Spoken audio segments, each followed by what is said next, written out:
कोथिंबिरी चॅनलमध्ये आपलं स्वागत आहे. हाय गाईज, आज पावसाळा चालू आहे आणि गरमागरम होळीचा आपण आनंद घेऊ.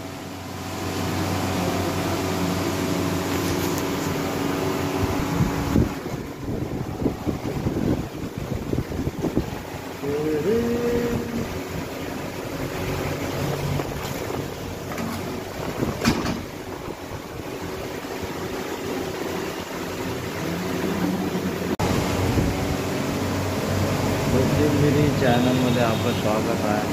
हाय गाईज, आज पावसाळा चालू आहे आणि गरमागरम होळीचा आपण आनंद